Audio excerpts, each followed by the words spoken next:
alfalfa grass seeding. I'm no fanatic. What I am is a fan of God. That serpent-headed demon shaking you by the...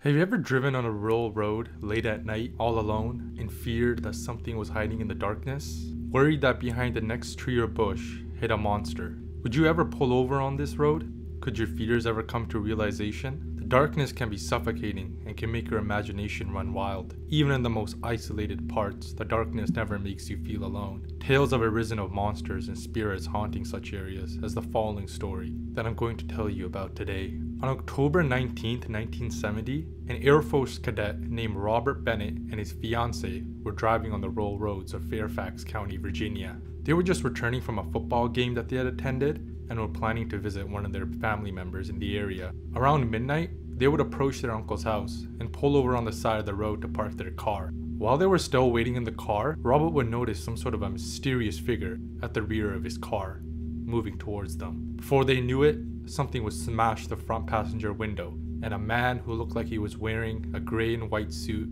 with bunny ears would be standing on the other side of the passenger window. Robert, now completely in shock, would slam the gas pedal and drive out of there quickly. But as he was leaving, the mysterious figure would utter the following words: "You're on private property, and I have your tag number." As they were driving away, they would notice that there was a hatchet on the car floor. The mysterious figure had thrown it through their window. When speaking to the police later on, Robert would claim that this man was wearing a white suit with bunny ears. However, his fiancée would disagree and say that he's wearing a caparette. But who was this man? Was he truly a man in a bunny costume? Or something far worse? In the local area of Fairfax County, there's a local legend about a figure known as the Bunny Man, a legendary demonic entity that haunts the area and preys on innocent victims. You may believe that this is just a legend and not a real entity that would attack these people. But for many that have traveled or lived in the rural areas of Fairfax County, this legend is very much real to them and very well known. By the town of Clifton, Virginia, there's a bridge known as Colchester Bridge, or more infamously known as the Bunnyman Bridge.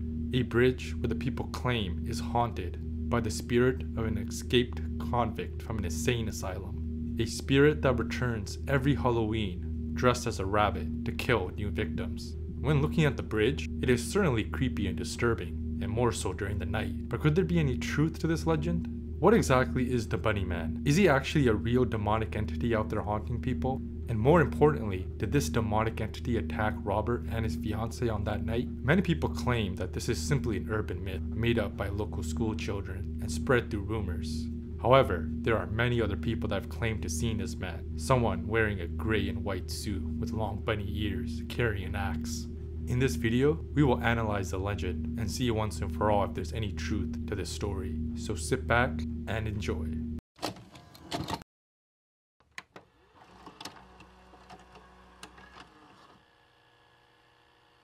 The tale of the Bunny Man has been a major legend in the DC metro area since at least the 1970s. There have been reports of sightings in Maryland, Virginia, and Washington DC itself.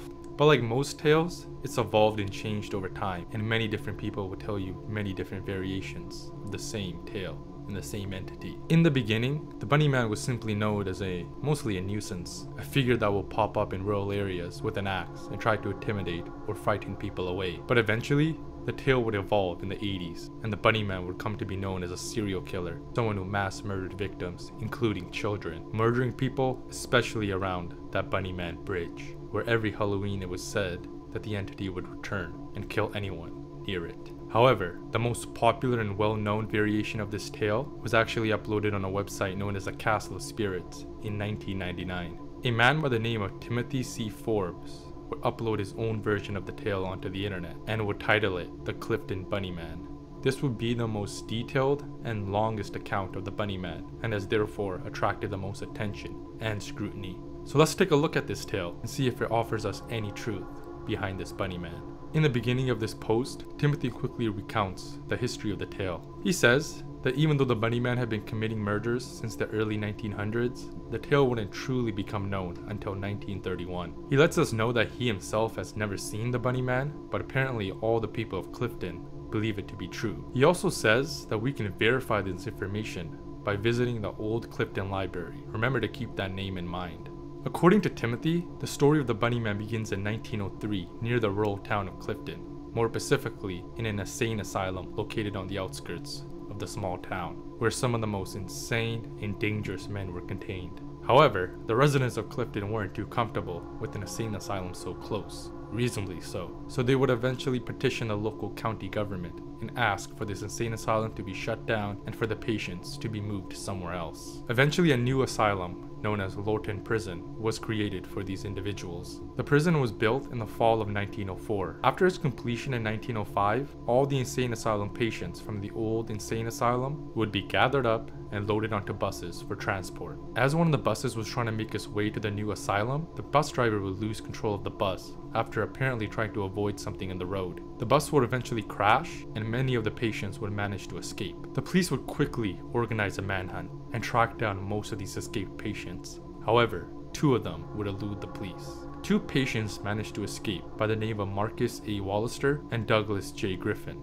As the police were hunting these men in the forest around Clifton, they would eventually start to notice something quite strange: half-eaten and mutilated rabbits everywhere. Not long after, the police would eventually discover the body of Marcus close to that Bunny Man bridge. He was dead and had a knife in his hand, but nothing else. Though they found Marcus, Douglas himself was nowhere to be seen. Due to the injuries that Marcus had sustained, it was quite apparent that he had been slashed to death, and it was believed that for some reason, Douglas had killed him. The search for Douglas would continue, and more rabbits, mutilated and half-eaten, would be found in Clifton, but unfortunately, the police would never locate the man. Eventually, Douglas himself would begin to be known as the Bunny Man due to what he left behind. On April 7th, 1905, the police would eventually end their search for Douglas, believing for him either have to left the area or perished in the woods. At this point, people in Clifton would go on with their lives, with this man and that insane asylum becoming quickly a distant memory. However, it would only last a few months, because come October of the same year, half-dead, mutilated bunnies would begin to appear in the forest around the town. On Halloween night, a couple of teenagers would go over to the Bunny Man Bridge to hang out. Perhaps they were attracted by the dreariness of the bridge and felt it appropriate for Halloween night. Around midnight, a strange light would appear in the tunnel under the bridge. However, this light came and went quickly. After this light disappeared, all the teenagers were dead, slashed with a knife and hung on the different corners of the bridge. Though frightening and quite a shock for the town, nothing else would really occur for a whole year until the next Halloween of 1906. Another group of teenagers would go to that bridge around midnight, but one girl, Adrian, would decide to stay away, still frightened about what had occurred almost 12 months ago. At midnight, that same light would return. Adrian would recount a strange dim light moving on the railroad tracks above the bridge. Once they got on top of the tunnel, the dim light would disappear and a brighter light would appear in the tunnel. At this point, she would hear loud, screeching screams of children, but those screams wouldn't last for long. The teenagers, just as before, had been slashed and hung on different sides of the bridge. Adrian herself would run away and survive, but she would be shocked and traumatized for the rest of her life. She wouldn't speak much of that event, just some details here and there. According to this story, Adrian herself was actually charged with the murder and convicted and sentenced. However, a few years later on 1913, a similar event would occur, once again on Halloween at midnight. At that point, it became apparent that Adrian wasn't the killer, though I'm not exactly sure why you would think some teenage girl was a killer in the first place. Killing an entire group of teenagers and then hanging them? A little bit ridiculous. But after this event in 1913, people would stay clear of that bridge for the next few decades, at least around Halloween, hoping not to become victims anymore. At this point, many people believed that that bridge was haunted, and there was something strange near it, something that people didn't want to mess with, something they knew they couldn't fully understand. Incidents similar to this would occur again after a few decades in 1943, and then after that, there would be another major event in 1976, and eventually with the last event, according to the story, happening in 1987. According to this story, in 1987, a girl by the name of Janet would visit the bridge with her friends near midnight on Halloween. You see, she and her friends didn't actually believe any of the stories. They thought it was all ridiculous, so decided to go to that bridge to debunk it. However, as the clock ticked and it got closer and closer to midnight, Janet would lose her cool and become scared. Seconds before midnight, she would run out of the bridge. However, before she could fully leave, the light would appear, and blind her. As she was running out of the tunnel, she would notice cuts and pain begin to appear. She didn't see anything. There was nothing touching her, nothing in front of her, but she kept running. Eventually, her head would hit a hanging body at the front of the tunnel. She would eventually lose consciousness. Once she awoke, she noticed that she was bleeding, cut up, and her hair had turned white. She left almost immediately and would never return to the bridge. According to Timothy, she is still alive, at least by 1999, when this story was written. Apparently, she just sits on a swinging chair on the porch of her home, looking towards the direction of the bridge. Since the incident, no one has stayed at that bridge. Once again, it's become completely abandoned near midnight. Timothy says that he himself has actually visited the bridge at night. Of course, nowhere near Halloween. He says that he noticed a sense of death and evil near this place. He eventually ends his story, once again reminding us that everyone in Clifton believes it. And of course, we can confirm everything by visiting the old Clifton Library.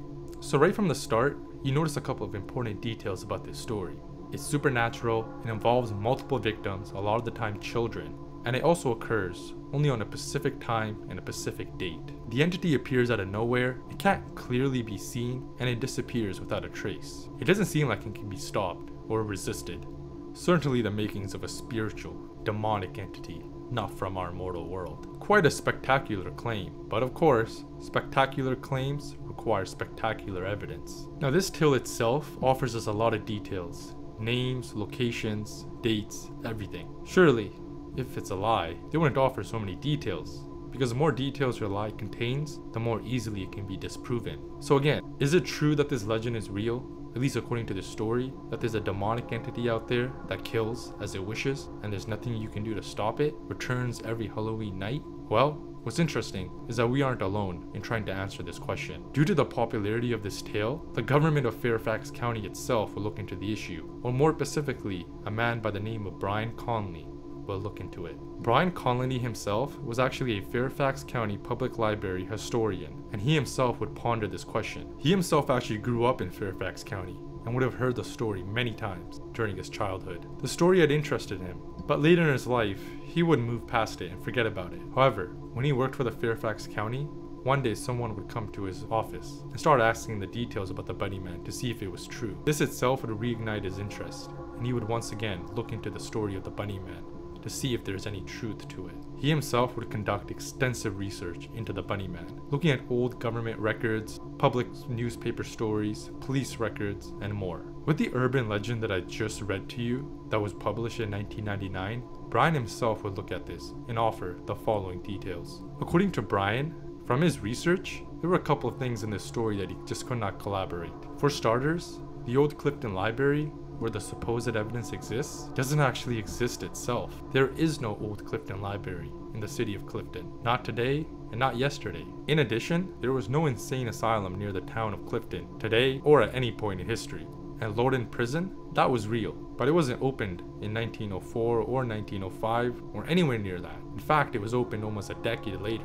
The two men that Timothy mentioned, Marcus and Douglas, there's no records of these men ever being arrested or put into any sort of an institution. These people, at least on paper, don't exist. Their names can't be found in any papers. The bus crash that I talked about, no records of that exist either. Also, all the stories of the teenagers being murdered en masse and hung and cut up, again, no evidence can be found to back up those claims either. And the girl Janet, there's no record of her either. No record of any girl that had her hair turned white and then spent the rest of her time sitting on some chair on her porch, staring at the bridge. Quite an interesting horror story, but it doesn't seem like there's a lot of truth to it. Unfortunately, a lot of the details of this story just don't hold up, and a lot of them can be disproven false. So, for all intents and purposes, the story that I read you is most likely an urban myth, created by someone. This Timothy Forbes probably just made it up. This could have been an early example of a creepypasta. But the thing about many legends and urban myths is that they're usually based off of some sort of a negative truth, some sort of an event that lays the groundwork for a legend to sprout up. In the next chapter, we will explore the criminal history of Fairfax County to see if there's any event that could have led to this. We will examine 3 different murder cases that involve multiple victims, occurred in Fairfax County, and see if any of these can be attached to the Bunny Man. Maybe there was a real-life murder out there, one so gruesome, so horrible, that it could be linked to the Bunny Man. Maybe there is a real-life murderer out there, a serial killer, that he himself was the genesis of this legend. Stick around and find out.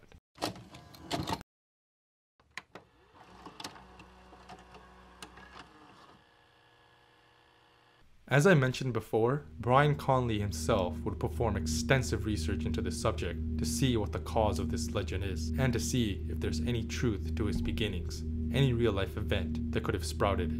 Since the tale of the Bunnyman usually involves a lot of murder, especially if that including children, Brian Conley would look at the criminal history of Fairfax County. He would examine old police reports, investigations, and newspapers. Murders in Fairfax County involving multiple victims, especially children, were actually quite rare in the 20th century. Therefore, Brian was able to narrow down potential cases to just three different cases that could potentially be the inspiration behind the Bunnyman. We would discuss all three of these cases, examine them in detail, and see if any of them could possibly be the beginnings of the Bunnyman. The first murder that somewhat meets the parameters of the Bunnyman would involve Frances and June Holliber. On February 24th, 1949, Frances Holliber, with her 8-month-old daughter June Holliber and her estranged husband Charles Holliber, would travel down to Fairfax County to visit a new lodge that they had just purchased. They were all originally inhabitants of Washington, D.C., and they were currently traveling down to the county to visit a new lodge that they had just purchased.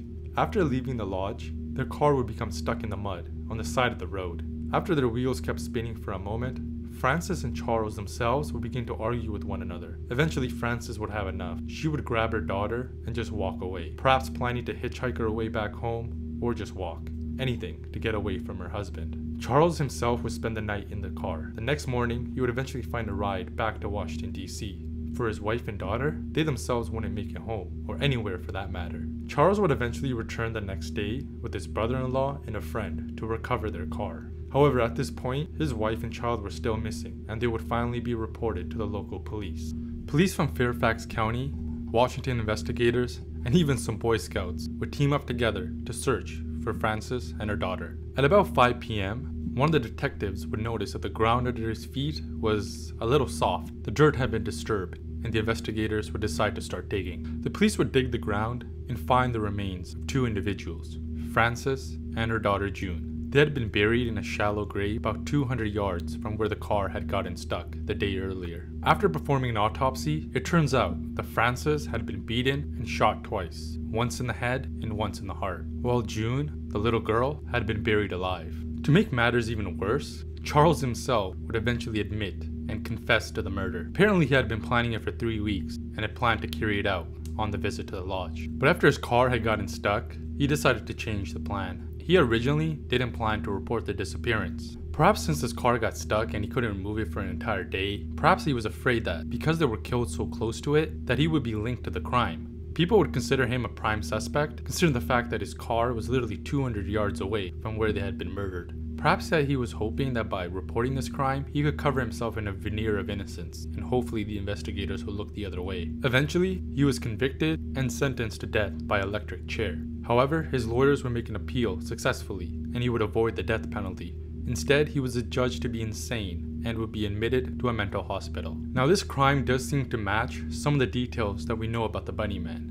The murders occurred in a rural area, there were multiple victims including children, and the murderer was even declared insane and would end up in a sane asylum. So a lot of the details are there and the links are obvious. But the issue is that Charles never escaped and never killed any more people. He's not a serial killer. He would do it once and that was it. So it's fair to say that Charles is probably not the Bunnyman. Though he did commit a horrific crime and has many things in common with the Bunnyman, the fact that he was interned and was never able to kill again kind of takes him off the list. So instead, we're going to scratch this one and move on to the next tale, the next murder case that could potentially be linked to the Bunnyman. The next murder takes us further back in history to March 4th, 1927. The victims were Minnie and her two daughters, Loretta and Catherine Ridgway. On Telegraph Road in Alexandria, Virginia, Minnie resided with her husband and 3 children. This was a completely normal family, just living out their days. Most of their days were usually quite uneventful, but one day, true horror would strike at home. One morning, a man by the name of Louis Borsig would arrive at their home. He would look inside to see who was there. Once he noticed that the husband was missing, he would decide to enter their property. He would proceed to attack Minnie and her 2 daughters, beating them all savagely into unconsciousness. He would then steal whatever money and valuables were in the home and flee the scene.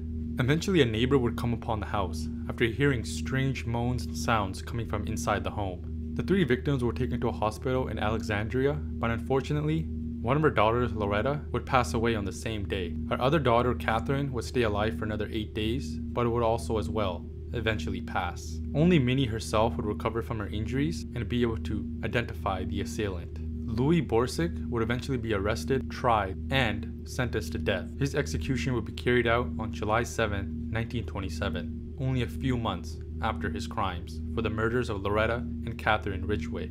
Again, we can see that some of the attributes of the Bunnyman are here. Multiple victims, including children, occurring in a rural area. Again, Alexandria is pretty urbanized today, but that wasn't really the situation back in the early 1900s. However, just as before, the murderer was stopped before they could really do anything else. Louis was executed, and there's no evidence to link any other murders to him. Also, these events occurred so long ago that it would be quite strange that 50 years later, a whole legend could arise on this murder. If he was the Bunnyman, he wouldn't really be much of a legend. Overall, this case probably would have been forgotten in that time, and the fact that he only killed 2 people, it just doesn't seem to match. I think at this point, due to the fact that it happened so long ago, only involved 3 victims, and the murderer was killed, he's not a serial killer. There's nothing really insane about him, though what he did was gruesome. It's not really a sign of any sort of mental issues. I think at this point it's fair to say that Louis is not the Bunnyman that we're looking for. The last and final case that we're going to look at takes us even further back to 1918 and involves the murder of Eva Roy. On the morning of August 4th, 1918, Eva Roy would leave her father to go out into the fields to take care of his small herd of cows at 9 a.m. However, Eva would not return later that day. Her father and a couple of the townspeople would eventually form a search party to look for her. Roughly 24 hours later, her body would be found, but unfortunately, she wouldn't be found alive. Upon the autopsy, the county coroner would determine that she was brutally assaulted and then strangled to death. I'll let you use your imagination to figure out what he meant by brutally assaulted. Eventually, a jury was formed, and they would officially declare that Eva Roy was murdered by an unknown man. After this, a search for the assailant would commence, and many different suspects would be brought forward. One of the first suspects would be a man named Lou Hall, a 33-year-old woodcutter from the area. Apparently, he had been spotted near the area, and many people thought that he may have been the murderer. However, Louis Hall would not be immediately charged. Instead, many other potential suspects would be pursued. Another boy named William Woodster, age 16, would be brought into the limelight. Apparently, he had been recently arrested for the assault of a completely different girl, and had been recently released from an insane asylum. But unfortunately, he couldn't really be placed on the scene of the crime, as it could be proven that he was quite a ways away at that time. A military deserter, an escaped convict from Lorden prison, and many others would be brought forward, but they would all be eliminated one by one, as none of them could be either placed on the scene or no other evidence could really be found against them. However, one suspect, Ben Rubin, would actually confess to the crime of killing the girl. He had actually been recently arrested in Washington, D.C. for the assault of another girl, and he also had a pretty checkered criminal past. But once he was brought into Fairfax County, it became quite apparent that he probably wasn't the murderer, as he didn't even know many of the important details. He would later confess that he made up his previous confession. Apparently, he wanted to be moved to Fairfax County because he believed that it might be easier to escape prison there than Washington, D.C. Eventually, with all these suspects being eliminated, Lou Hall, the original suspect, would eventually be brought to trial and prosecuted. However, due to a lack of evidence, there would be no conviction. Eventually, the investigation would simply go cold and the case was dropped, with the real murderer never being found. Though this case is quite gruesome, it's hard to say that this could really be the root of the Bunnyman. There was only one victim, and no other victims can really be traced to this one perpetrator. The murder is also so old that it's even more unlikely that it could be the cause of local legends that were first brought into the light in the 70s and 80s. In conclusion, it seems that none of these murders are really linked to the Bunnyman. Though they are all gruesome and they do share many details with the Bunnyman, these murders don't seem to meet all the qualifications. Again, Charles Hobler was institutionalized, Louis was executed, and the third murderer was never found. And like I said, the murder is simply way too old to be creating legends almost 60 years later. Like I said before, the Bunnyman legend has evolved over time, but unfortunately, there's not really many details in these stories that even through distortion could possibly lead to the legend that I just read you previously, especially not the Forbes tale. The Forbes tale talks about multiple victims, in fact in total over 30, and also involved a lot of different supernatural factors. However, none of these facts can be found in any of these murder cases that we just explored. What's even more interesting is that Brian Conley would recount how this story has evolved. The original legend from the 70s actually didn't involve any murders, it was simply sightings of the Bunnyman. The Bunnyman would either frighten or chase after people, but he never killed them. However, in the 80s, the legend would evolve and the bunny man would start racking up a body count. But even in the 80s, it usually involved only a few victims, not 30. Due to this, it's most likely that the origin of the bunny man wasn't actually tied to murder or anything gruesome like that, but instead it may have been something a little bit different. Many of the legends, the original ones from the 70s, usually claim that the bunny man would either cause property damage or intimidate people. So it's quite possible that the origin of the bunny man may be much more mundane. It might simply be a petty criminal. Perhaps, just like we spoke about the story of Robert Bennett, maybe the original bunny man was just someone who was angry with trespassers and was trying to force them off their property, not some demonic serial killer. In the next section, we will now further explore the other legends, the ones far earlier from the 70s. And we will see if these legends can perhaps offer us some better details to find the true origins of the bunny man.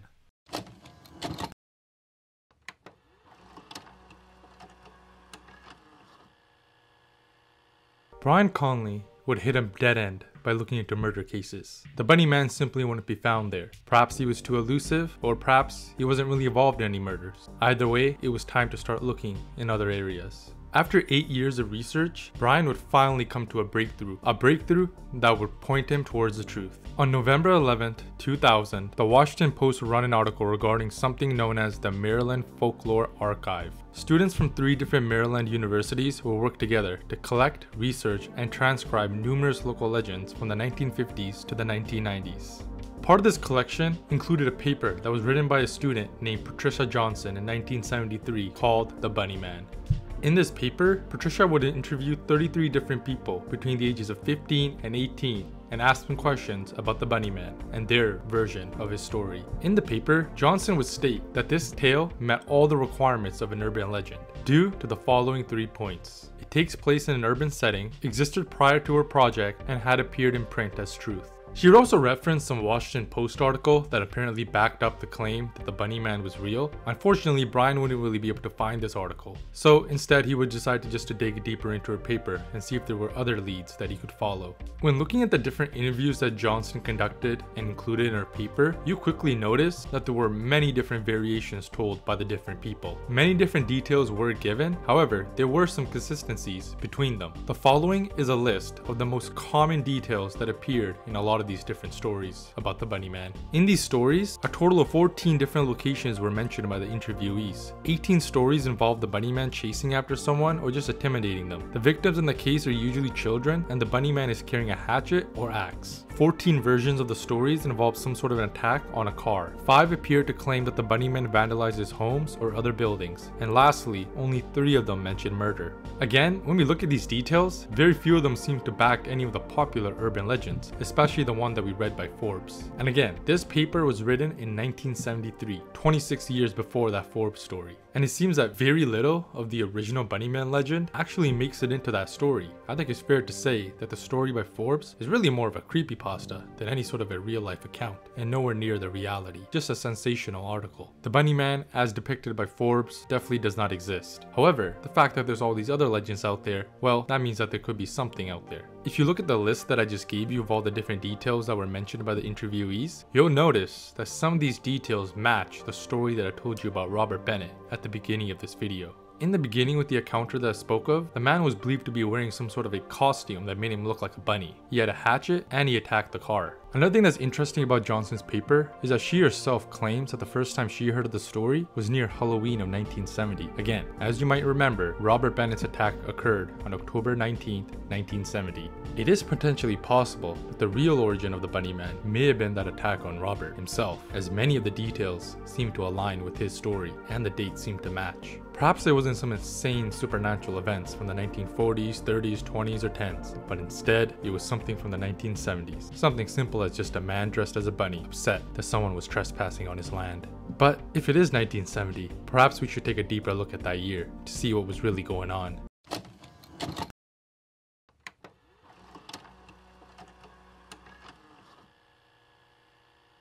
As I said in the beginning, on October 19, 1970, Robert Bennett and his fiancée were traveling on a rural road in Fairfax County, Virginia to visit their uncle. They were just returning from a football game around midnight. They pulled over on Guinea Road, and once they were on the side of the road, they would notice that some strange figure in the rear of their car. He would eventually move up to the passenger side and throw a hatchet through the window, startling the couple. The man allegedly was dressed like a bunny, and once he threw that hatchet, Robert would immediately flee the scene. But before he went, the bunny man would mention the following words: "You're on private property, and I have your tag number." Is it possible that the bunny man was perhaps just a regular man and not some supernatural entity out there looking for children's blood? What's interesting is that in 1970, this actually wasn't an isolated case, because 2 weeks later, something else would occur as well, where the bunny man would make another appearance. About 2 weeks later, a private security guard named Paul Phillips would once again encounter the bunny man, but this time at a construction site at night that he was guarding. Again, on Guinea Road, Paul would notice someone standing on the porch of a newly finished home.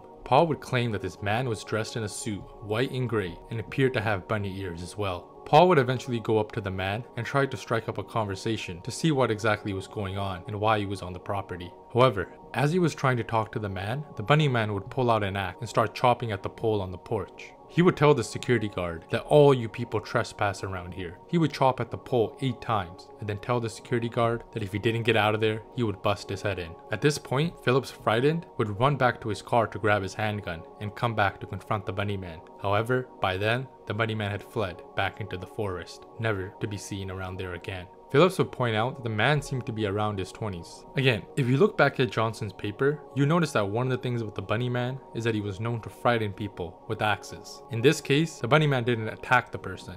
He didn't even try. Instead, he simply tried to intimidate them by making threats and chopping at a pole. We know that there's 18 versions of the story in that paper that mention a bunny man with an axe trying to intimidate people. There are 5 mentions in that paper of damage being caused to homes or buildings. This story seems to be matching a lot of those different details, and it is possible that those details may have originally came from this specific incident. In fact, both the cases of Phillips and Bennett seem to contain almost all the details that were mentioned in that paper in regards to the bunny man. I think at this point, it could be fair to say that the incident involving Bennett and Phillips may be the true origin, the genesis of the bunny man. You see, this is most likely not a supernatural entity, but just a man who is tired of people trespassing or just causing a nuisance, and he's trying to scare them off by intimidating them and threatening them. You see, none of the supernatural accounts can be backed by anything, but these cases with Phillips and Bennett actually can be backed up by fact, as there are records, both in newspapers and some police records, to back these claims up.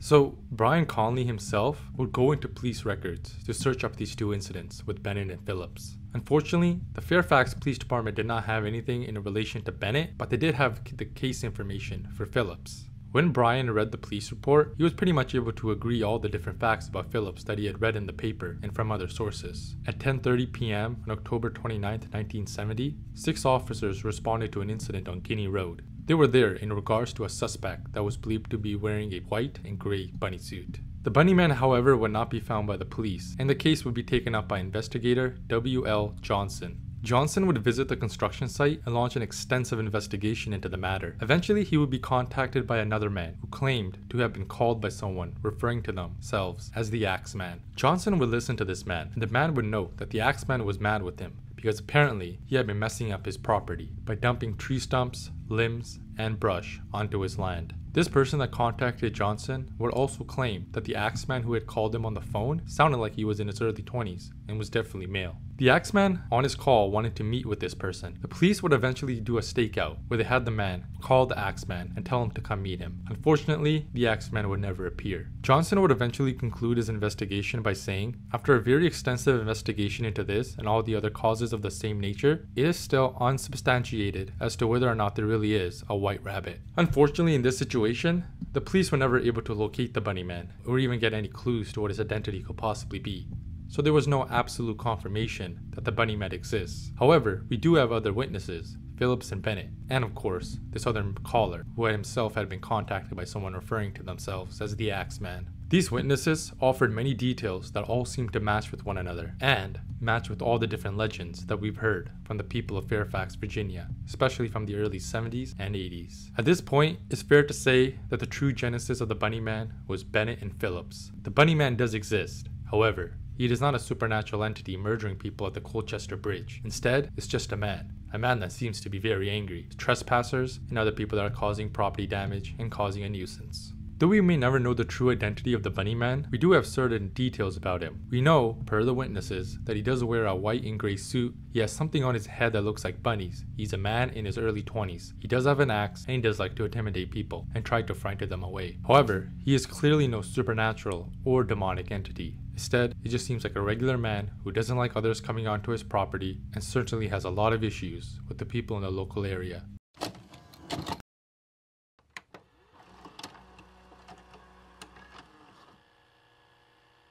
So, in conclusion, the Bunny Man is certainly real. However, he may not be as exciting as what we have been led to believe, though he definitely is a colorful figure. His origin is not tied to some gruesome murders of children near some creepy bridge, perhaps a little bit more mundane, simply a man trying to frighten others. He seems to have a lot of grudges, and he despises trespassers and those that cause any disturbance to his land. It doesn't seem like he was a big fan of the development that was happening in the local area. Perhaps that's why he went on to that new construction site. He didn't like the fact that homes were being built there. Perhaps he was upset that nature was being eroded away.